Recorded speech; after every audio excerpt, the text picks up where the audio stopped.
In this video, I want to answer the question, what is Disciplined Agile?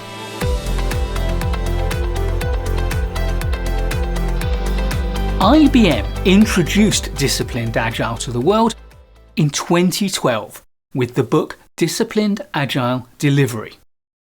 The US-based Project Management Institute acquired the Disciplined Agile toolset in 2019 and then relaunched it in 2020. Disciplined Agile is not a methodology, it's a toolkit.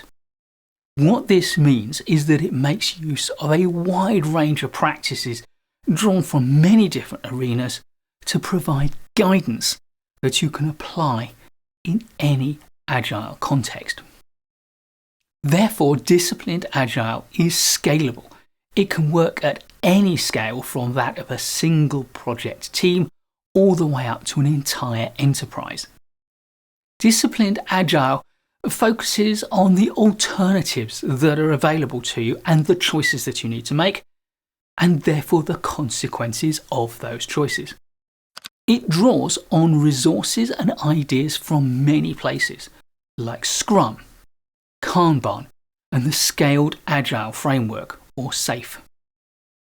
The intention of Disciplined Agile is that it gives you all the tools and resources you need to tailor your own approach to meet the needs of your particular project and the culture of your organization. PMI asserts that organizations that adopt Disciplined Agile go to market sooner, deliver value faster, and make their customers happier.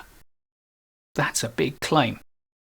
They go on to say that the Disciplined Agile Toolkit offers guidance to help organizations streamline their processes in a context-sensitive manner, providing a solid foundation for business agility. Within Disciplined Agile, there are 8 principles to guide Agile teams. Let's take a look at them. First, delight customers. Go beyond meeting their needs or even their expectations. Delight them. And this applies equally to your internal customers or user base and to external customers outside of your organization. Second, be awesome. We should strive always to be the best that we can be and to get better as we learn more. Third, context counts. Every team member, every project, every product that we create, every organization that we work for is different. It's unique. And to add to that, you need to acknowledge that situations will always evolve with time.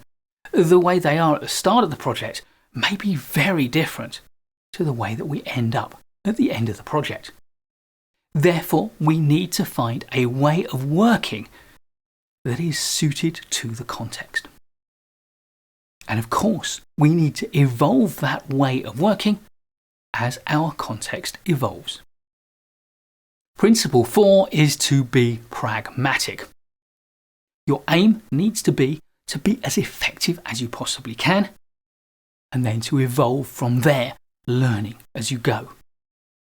Pragmatism means doing what it takes to get the job done properly.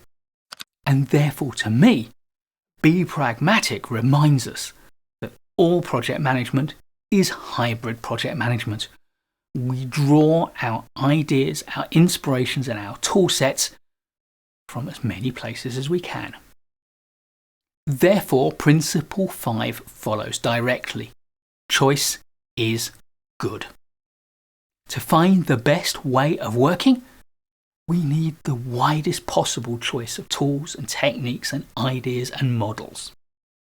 And to make our selection in an informed way, we also need to understand them, their strengths and their limitations, so that we can understand the trade-offs we make when we select one tool or one method over another.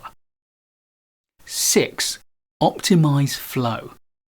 We need to optimize the flow of work and knowledge and communication across the whole value stream, indeed across the whole organization.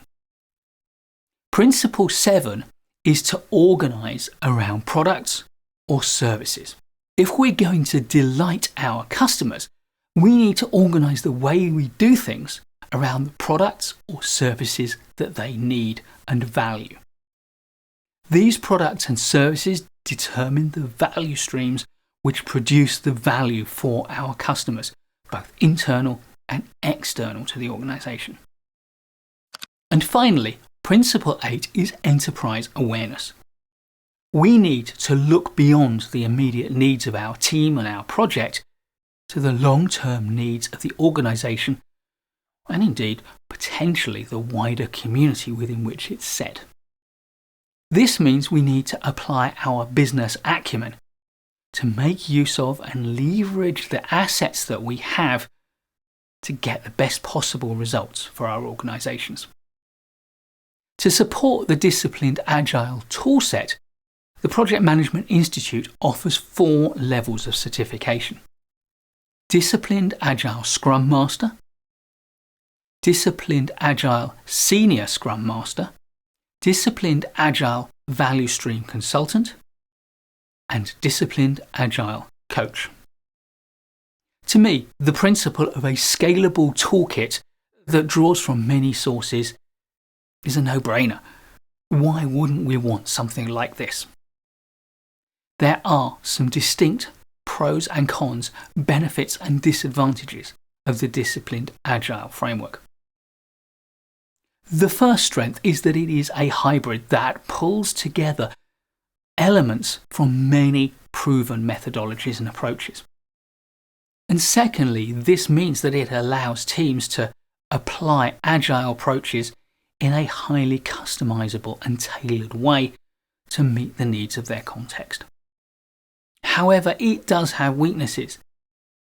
If you view it as a proxy for a methodology, then it is not a good starting place for implementing Agile within an organization for the first time, because it isn't a methodology and therefore it doesn't offer enough guidance. You need to know a lot to use Disciplined Agile effectively. As a result, organizations who want to implement Disciplined Agile will almost certainly need to use consultants. And some within organizations would view that as a disadvantage. Although clearly, if you are a Disciplined Agile consultant, well, that's a huge benefit for learning Disciplined Agile and incorporating it in your own toolkit. It remains to be seen how PMI will incorporate Disciplined Agile in its core methodology set and its core practice standards. But for now, Disciplined Agile is a freestanding toolkit owned by PMI. And if you're committed to becoming an Agile practitioner, it's an approach and toolkit that is well worth studying and understanding. Please do give this video a like if you've enjoyed it and learned from it.